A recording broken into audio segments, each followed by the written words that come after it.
네, 반갑습니다.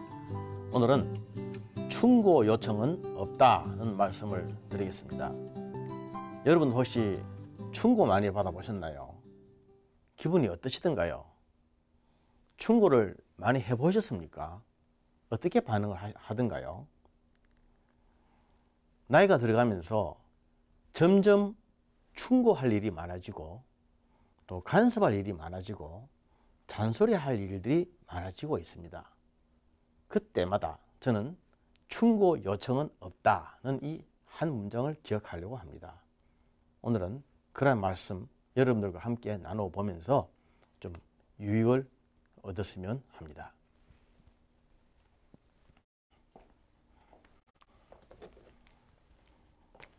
날씨가 많이 춥죠? 아, 춥다.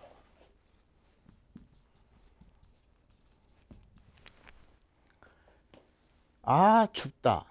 이 한마디 말에는 세 가지의 요청이 들어 있습니다. 제일 첫째는 연결 요청입니다. 나는 추운데 너는 어떻느냐? 당신도 추우냐? 눈치 빠르게 받아들이면 그래 나도 춥네. 굉장히 춥지. 오늘 뭐 영하 16도라고 한다. 이렇게 되면은 화자와 청자가 서로 연결이 되는 거죠. 춥다고 하는 이 하나의 얘기거리가 서로 연결이 되는 겁니다. 한 번씩 남한과 북한의 대표들이 판문점에서 만나서 대화를 이끌어갈 때 제일 먼저 하는 얘기가 바로 이러한 얘기들. 오늘 참 날씨가 포근하시죠? 대화하기 좋은 날씨네요. 이렇게 말하는 것은 서로 연결시켜버리고 하는 것입니다. 연결. 그동안 단절되어 있었던 남과 북, 아무런 서로 연결고리가 없었던 것을 날씨라고 하는 하나의 매개체를 끌고 와서 연결을 시켜보려고 합니다. 처음 만나는 청춘 남녀들이 서로 미팅을 할 때 어색하지 않습니까? 그렇게 하면 무엇 가지고 연결을 할까 이걸 고민하죠. 괜히 음식 얘기를 합니다. 음식. 나는 굴을 좋아하는데 나도 굴을 좋아하는데 이게 연결이 되는 연결고리가 되는 것이죠. 그래서 아 춥다 이렇게 말하면 제일 먼저는 연결 요청하는 뜻이구나 알게 됩니다. 두 번째로는 행동 요청이 있습니다. 그냥 아 춥다 한마디만 했는데 상대방에서는 눈치채고 그러면 불을 켜줄까 히터 틀어줄까 아니면 오바를 하나 줄까 트롯을 갖다 줄까 장갑을 줄까 하면서 이불을 가져옵니다. 장갑을 가져옵니다. 이러한 행동을 해달라고 하는 요청으로 받아들였기 때문에 그런 행동을 하게 되는 거죠. 그렇지 않습니까? 우리는 이 사람이 하는 한마디 아 춥다고 하는 것이 지금 무엇을 의미하고 있는지 동물적 직감으로 벌써 알 수 있습니다. 그게 사람이거든요. 꼭 말을 해야 합니까? 벌써 보면 알지 않습니까? 세 번째 요청은 공감 요청이죠.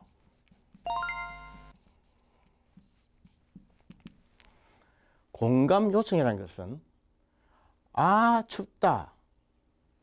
추운데도 불구하고 내가 여기 와서 이렇게 하고 있는 나를 좀 이해해주고 나를 좀 인정해 달라는 것입니다. 공감은 감정을 함께 해달라는 것이죠. 이것은 인정해주고 또 용납해주라 이런 뜻입니다. 공감 요청이죠.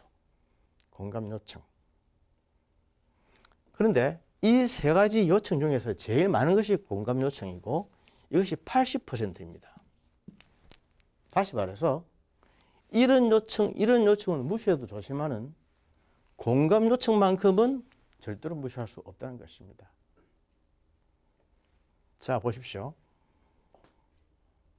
어떤 사람이 교회에 와서 나는 이 교회 도저히 못 다니겠어. 교회 나가야 되겠어. 이렇게 얘기했다고 합시다. 어느 집사님이 그렇게 얘기하면 그래 가려면 가라. 이렇게 말하면 그게 얘기가 되겠습니까? 자살하고 싶은 사람이 죽고 싶어. 사람은 자살하기 전에 꼭 사랑하는 사람에게 전화를 걸죠. 내 죽는다. 내 죽는다. 이제 끝이다. 하고 전화를 탁 건습니다. 그것은 내 마음을 좀 알아달라는 것이죠. 빨리 와서 내 손을 좀 잡아달라는 것입니다. 그러한 요청이 있는 게요. 요청, 연결을 시켜주고 싶고 행동을 요청하고 싶고 내 심정을 알아달라는 공감 요청이 있는 것입니다. 이런 요청을 딱 받았을 때 직감적으로 뛰어가서 손을 잡아주고 마음을 읽어주고 다독거려주고 감정을 인정해 줘야죠. 그렇게 하면 그 순간 위기를 다 넘깁니다. 교회를 나가겠다. 다른 교회로 옮기겠다. 그렇게 하면 우리는 보통 어떻게 합니까? 뭘 때문에 그러냐? 이렇게 이유를 묻죠. 이유. 뭐 때문에 그러느냐? 그러면 A 집사가 보기 싫다. A 집사가 말하는 것이 나를 미워하는 것 같다. 이렇게 이유를 하면 이제 그게 아니라고 하는 것도 다 설명을 막 해줍니다. 그러면서 당신이 여기 있어야 할 것이 하나님의 뜻이고 뭐 이렇게 하면서 성경적인 논리를 내면서 아주 홀리하고 거창하게 설명을 해주는데 우리가 놓치고 있는 것은 그러한 이유보다 제일 먼저 해야 될 것이 공감을 해주는 이 작업입니다. 이 사람이 나에게 와서 이런 얘기를 한 것은 나의 심정을 좀 이해를 해주고 공감을 해달라는 것입니다. 그래서 얘기를 들어보고 아, 당신이 그랬으면 참 그렇게 황당했겠네요. 당신이 그렇게 느꼈겠네. 충분히 그럴 수 있었겠네. 정말 화가 났겠네요. 이러면서 같이 맞장구를 쳐주면서 공감을 해줄 필요가 있는 거죠. 이렇게 해주면 그 다음에는 자기가 자기 행동에 대해서는 스스로 판단해서 다 조리 있게 말을 하게 됩니다. 잘못된 행동은 고치게 됩니다. 우리 그리스도인들이 성경을 모릅니까? 성경의 원리를 모릅니까? 성경에 대한 지식이 없습니까? 다 알지만 사람이 감정에 받쳤을 때는 논리와 지식이 문제가 아니라 감정 때문에 문제가 되는 겁니다.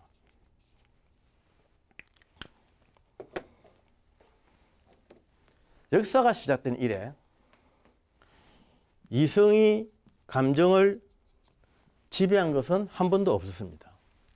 항상 사람은 감정에 의해서 이성이 지배를 당해왔습니다. 모든 사람의 실수와 죄가 다 그렇고요. 욕심이 그렇고 사람의 생각과 행동이 말이 다 그렇습니다. 항상 감정 때문에 이성이 무시를 당했고 감정 때문에 죄를 지었고 감정 때문에 실수합니다. 차갑고 냉정한 감정이 있는 한 사람은 실수하지 않습니다. 그래서 어떤 문제가 생겼을 때 어떤 사건이 생겼을 때에 제일 중요한 것은 감정을 다스려 주는 거예요. 감정을 다스려 주면 이성은 자연히 회복이 됩니다. 그런데 사람들은 이걸 할 줄 몰라요. 하나의 말을 할 때에 이 세 가지 요청이 있다고 했죠. 이 세 가지 요청에 들어가지 않는 것이 하나 있는데 그것이 바로 충고 요청입니다. 충고 요청. 충고 요청은 없다.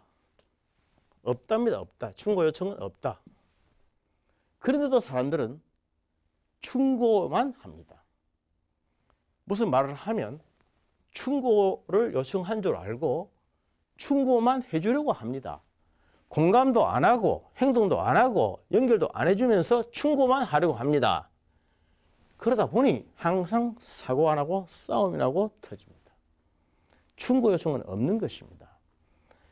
나를 위해서 이 문제 좀 조언을 해 주시오. 충고를 해 주시오. 라고 다가오는 사람도 참 없지만은 그런 사람이 있을 때에 진심 어린 충고를 해 주었는데 듣고 나면 그 사람 기분 나빠합니다. 굉장히 자존심 상해하고 기분 나빠하고 그리고 속으로 불쾌해하면서 그대로 듣지를 않습니다. 충고를 듣는 사람들이 있습니까? 충고는 요청한다고 해도 해서는 안 됩니다. 충고 요청 자체가 없기 때문입니다. 그런데 우리는 맨날 충고만 합니다. 맨날 충고만. 맨날 입을 열어서 하는 말들이 충고입니다. 아, 춥다. 이 날씨가 뭐 추워? 내가 몸이 약해서 그렇지.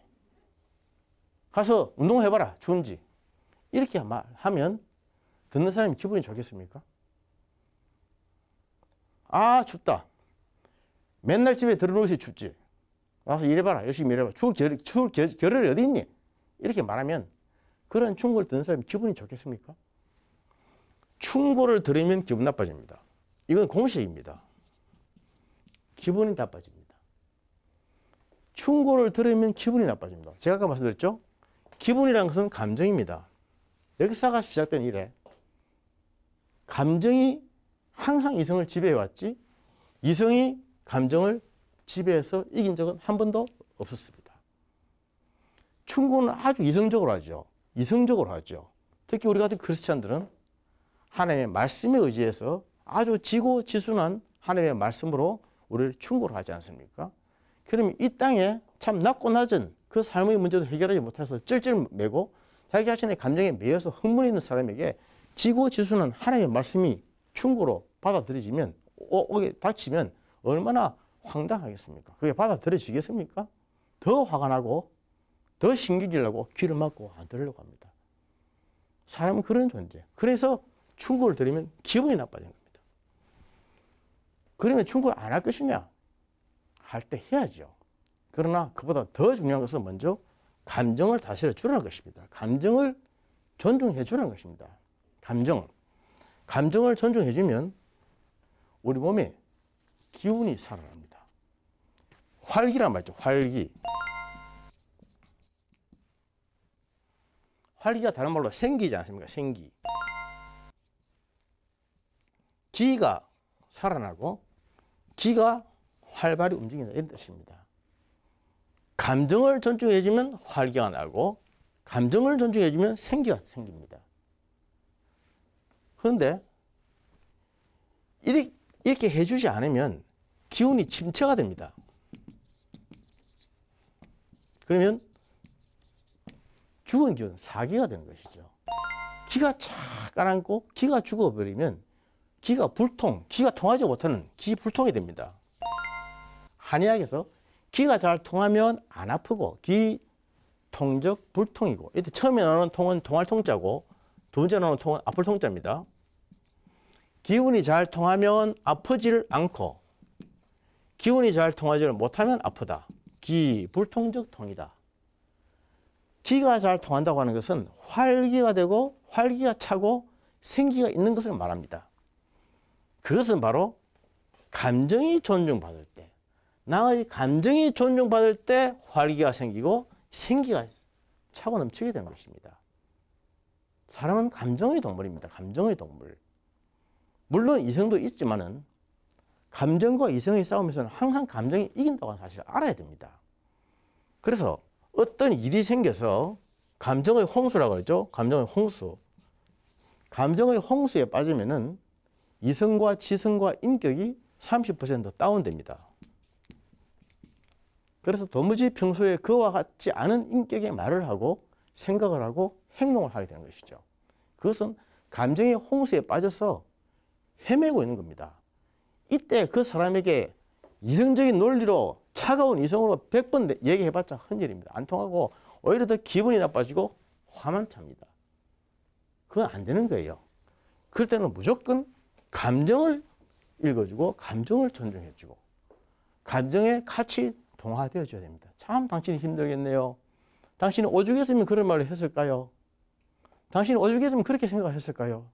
도대체 어쩌면 사람이 그렇게 할 수 있나요? 어쩌면 당신에게 그렇게 힘들게 만들 수 있나요? 있을 수가 없죠. 이렇게 하면서 주임새를 넣어주고 동조를 해주고 이렇게 해주면 그래 말이야. 그래 고약한 사람들이 하면서 이렇게 막 얘기하면서 흥분을 하면서 감정이 차츰차츰 이렇게 사그라집니다. 30분이 지나면 감정의 홍수에서 헤어나올 수 있죠. 30분이 지나면 거기에서 탈출을 되어서 제자리로 돌아갑니다. 그때까지 제일 먼저 감정을 다스려주는 작업. 얼토당토 안 하고 도무지 비성경적이고 비상식적이고 비객관적이고 비과학적이고 비합리적이다, 비논리적이다 할지라도 생각은 다르더라도 당신이 그렇게 생각했으니까 그렇게 느낄 수밖에 없겠구나. 이런 느끼는 감정, 그 감정을 같이 읽어주는 것, 존중해주는 공감. 이걸 엠퍼시, 이걸 해주면 사람의 감정이 잘 회복되기 때문에 그때부터는 정상적으로 이성적으로 생각하고 말하고 행동하게 됩니다. 그래서 그렇게 하기 위해서 제일 중요한 공감을 해줘야 되는데 이 공감 요청이 무엇보다도 중요한데 이것이 대화, 말하기 듣기의 기본적인 가장 원리이죠. 안타까운 것은 오늘날 우리들의 삶에서 나이가 들면 들수록 공감은 할 줄 모르고 자꾸만 충고만 하려고 한다. 나는 갑이고 너는 을이라는 거죠. 사람이 충고를 받으면 왜 기분이 나쁜가 하면 졸지에 그 자리에서 갑과 을의 자리가 되는 것입니다. 갑은 힘이 있는 사람이요, 을은 힘이 없는 사람 아닙니까? 그래서 갑자기 있는데 한 사람은 갑이 되고 한 사람은 을이 되니까 을이 된 사람은 기분이 나빠지는 것입니다. 우리나라에서는 식사를 같이 하면 누가 주머니를 틀어서 밥값을 내죠. 그러면 그것이 고맙기도 하고 감사하기도 하고 당연하고 되어 있지 않습니까? 보통 연장자라든지 좀 힘 있는 사람이 돈을 내지 않습니까? 그 사람이 갑이죠. 갑이 지갑을 여는 것은 당연한 것으로 되어 있다. 그러나 그 순간 나머지 사람들은 다 을이 되는 것입니다. 외국 사람들은 그게 싫어가지고 내가 을이 되는 게 싫어가지고 다치페이 하자는 거죠. 왜 당신이 내 밥값을 내고 내가 왜 당신에게 을이 되어야 하느냐 이겁니다. 그래서 스스로 갑대 갑으로 있자는 것이죠. 그러기 위해서 당신에게 신세 안 지겠다는 거죠. 그러기 위해서 다치페이를 하는 것 아니겠습니까? 그렇습니다. 그런데 충고를 하면 갑자기 갑과 을이 되는 겁니다. 한 사람은 갑이 되고 한 사람은 을이 되는 겁니다.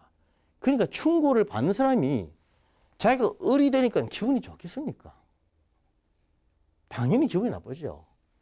그러면 갑과 갑으로 존재할 수 있는 그 방법은 무엇이냐면 공감을 해준 거예요. 공감. 같은 감정을 느끼고 당신이 그랬네요. 이런 억울한 일이 어디 있겠어요. 정말 원통하죠. 뭐 찢고 싶죠. 종이라도 줄까 한번 찢어보려니까 같이 찝시다. 대신 막 욕을 해주고 같이 막 분통을 터뜨리고 이렇게 해주는 것이 공감 아닙니까? 그렇게 해주면 졸지에 갑과 을이 아니라 갑과 갑으로 서로 대등한 위치에 있게 된 거죠.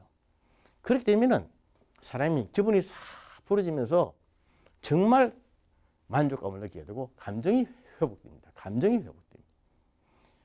이성이 회복되는 것이 아니라 감정이 회복됩니다.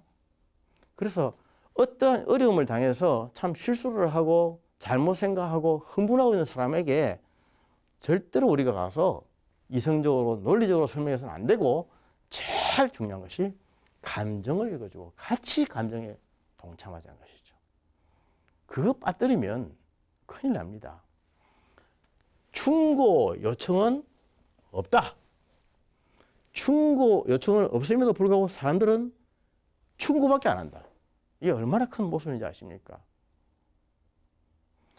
성경의 욥기서에도 보면 욥이 참 곤란을 당해가지고 너무너무 힘들어할 때 멀리서 온 세 친구들이 있었죠.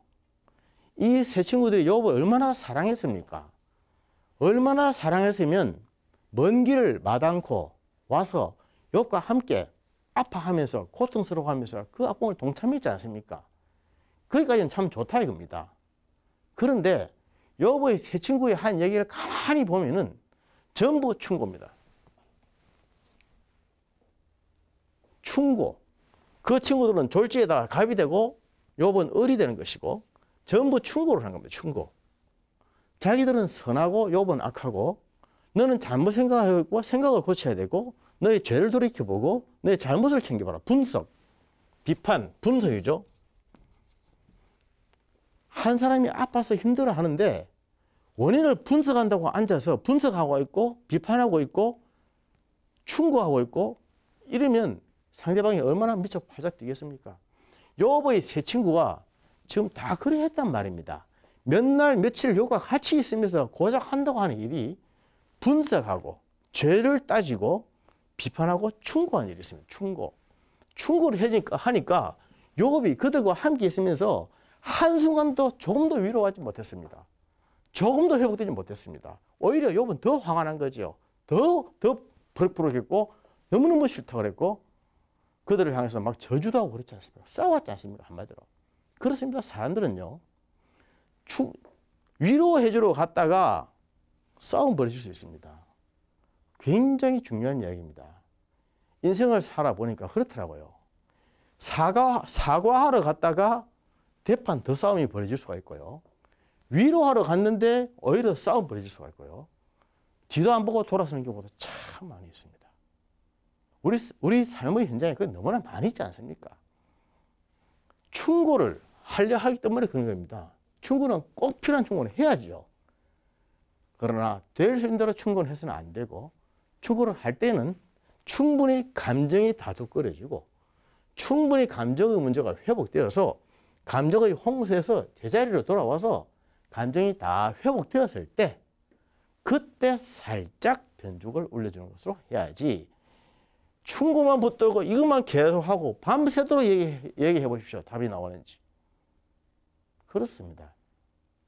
그래서 우리가 하나의 말을 할 때에도 이 세 가지의 요청의 의미가 있는데, 정말 사람들이 창초에 에덴에서 타락한 이후에 왜 이런 것은 정말 안 하고 엉뚱한 이런 충고만 하려고 드는지, 이것 때문에 얼마나 사람의 기를 죽여서 사기를 만들고 기운이 통하지 못하게 해서 불통이 되게 하고 얼마나 기가 차고 기가 막히게 만드는지, 여러분 참 어이없는 충고를 듣고 억울한 얘기를 들으면 사람이 기가 막히지 않습니까? 기가 막히면 넋을 잃게 되는 것이죠. 그러면 잠이 없을까? 잠이 안 오는 이유, 기가 불통해서, 뇌 속에 기운이 잘 안 통해서 잠이 안 오는 겁니다. 화가 치밀어 오는 거죠. 우리 몸에는 가슴 위에는 시원하게 항상 물이 있어야 되죠. 수. 그리고 배꼽 밑으로는 따뜻하게 불이 있어야 되죠. 화. 수, 승, 화강. 물은 올라가고 불은 내려와야 한다. 가슴 위로는 항상 차가워야 돼서 머리는 냉랭하게 차가워야 되고 가슴은 차가워야 되고 아랫배는 따뜻해야 된다. 이게 정상입니다. 그런데 어이가 없고 기가 막히는 소리를 듣고 원통한 얘기를 듣고 화가 나고 부르르 떨면은 가슴 위쪽으로 열이 차오르고 차와야 될 물이 오히려 뜨거운 불이 차올라서 열이 차올라서 열불이 나서 못 견딘데, 열불이 난다는 말이 바로 그 말입니다. 열불이 나서 위쪽으로 열이 활활 타오르기 때문에 사람이 견딜 수가 없는 거예요. 잠이 오겠습니까? 밥맛이 나겠습니까? 정상적인 사고가 되겠습니까? 이때 사람들은 극단적인 행동을 합니다. 한순간적으로 칼을 들어서 찌를 수도 있고 한순간적으로 자기 자신을 자해할 수도 있고, 사람이 끔찍한 일을 저지르는 것은 한순간입니다. 한순간에 열이 위로 차올라서 물기운이 없어지고 불이 위로 차올랐을 때 이 불 때문에 열불이 나가지고 자기도 모르는 사이에 저지르고 마는 것이 그런 끔찍한 일들인데, 이런 일들이 전부 다 감정의 문제입니다. 감정의 문제. 감정을 컨트롤하지 못하고 감정을 다스리지 못하고 감정이 회복되지 않기 때문에 항상 사고가 나는 겁니다. 사람은 아무리 이성적인 존재를 하더라도 이성은 감정에 의해서 영향을 받는 것입니다. 그래서 충고 요청은 없다. 이 말씀 한마디는 나이가 들어갈수록 우리가 자꾸 새겨야 합니다. 충고하고 싶을 때 참아야 됩니다.